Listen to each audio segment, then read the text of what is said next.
Hello বন্ধুরা, আজকে মৌসুমী কিচেনে আপনাদের সবাইকে স্বাগতম। আমি আজকে মাছ কীভাবে রান্না করি সেটা আমি আপনাদেরকে দেখাবো। দেখুন, আমি এখানে 4 টুকরো মাছ নিয়েছি। এটা আমি এখন লাল লাল করে ভেজে নেব ভালো করে।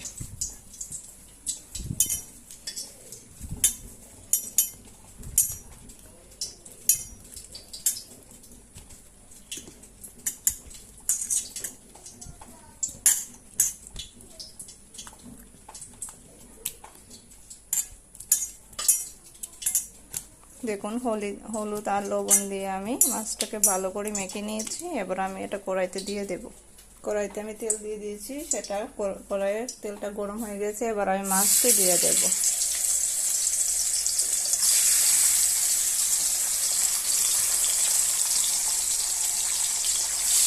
দিয়ে দিয়েছি।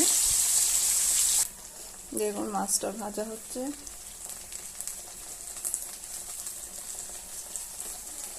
এবার আমি এটাকে উল্টিয়ে নেব। মাছটা কড়া করে ভাজতে হবে, কড়া করে মাছটাকে ভাজতে হবে। চুলার আঁচটাকে আমি একটু বাড়িয়ে দিয়েছি, এখন ভালো করে ভাজা হয়ে যাবে। আর এখানে দেখুন, আমি আলু দিয়ে মাছ রান্না করবো, সেই জন্য আমি আলু এখানে সেদ্ধ করে দিয়ে দিয়েছি আগে। এখন আমি এভাবে করে সব আলুগুলোকে ভেঙে নেব। দেখুন, সবগুলোকে ভেঙে নিয়েছি এভাবে করে। আর এখানে দেখুন, আমি মশলা করে নিয়েছি আগেই। মরিচটা বেটে নিয়েছি, শুকনো লঙ্কা মরিচ 6-7টে দিয়েছিলাম, এটা বেটে নিয়েছি। এবার আমি বাকি মশলাগুলো দেব। দেখুন, এগুলো ভাজা হয়ে গেছে। একটু লাল করে ভেজে নেব। দেখুন, লাল হয়েছে, আর একটু লাল হবে।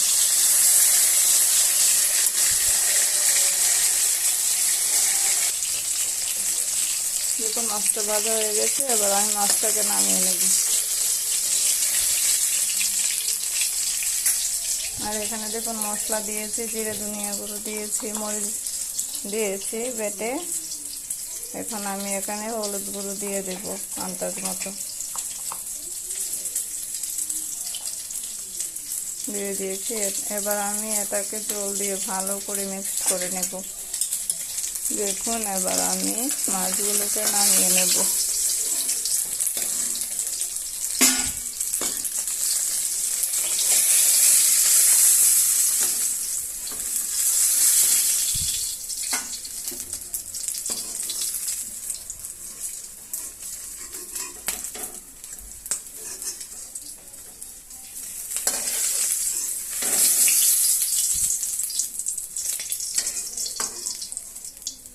দেখুন, তুলে নিয়েছি। পরে তেলটা গরম হয়ে গেছে। এবার আমি এটাতে একটা তেজপাতা দিয়ে দেব। তেজপাতাটা লাল হয়ে গেলে এটার মধ্যে আমি পেঁয়াজ কুচি দিয়ে দেব। অর্ধেক পেঁয়াজ কুচিটাও দিয়ে দেব। এবার আমি পেঁয়াজ কুচিটা দিয়ে দিচ্ছি, ভালো করে নেড়ে নেব।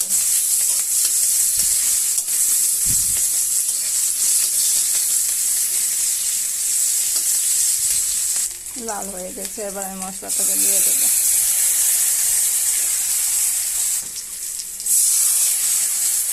মশলাটাকে দিয়ে দিয়েছি। এবার আমি এটাকে ভালো করে নেড়ে নেব।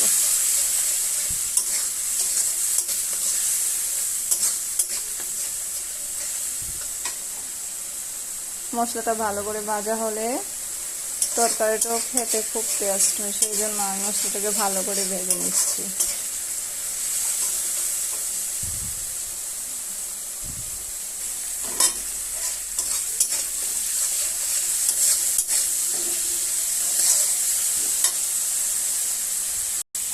মশলাটা ভালো করে ভাজা হয়ে গেছে। দেখুন, এবার আমি এটাতে আলুগুলো দিয়ে দেব।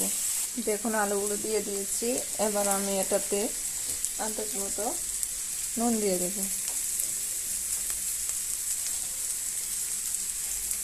নুন দিয়ে দিয়েছি। এবার আমি এটাকে ভালো করে নেড়ে নেব।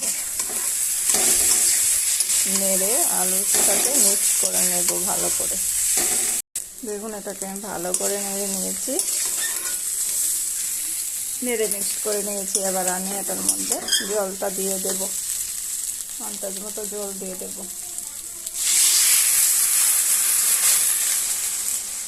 জলটা ঢেলে দিয়েছি, এবার আমি ভালো করে নেড়ে নেব। মিক্স করে নিয়েছি, এবার আমি এটাকে একটা ঢাকনা দিয়ে ঢেকে দেব 10-15 মিনিটের জন্য। দেখুন তরকারিটা ঝোলটা ফুটে গেছে, এবার আমি এটাতে মাছগুলো দিয়ে দেব।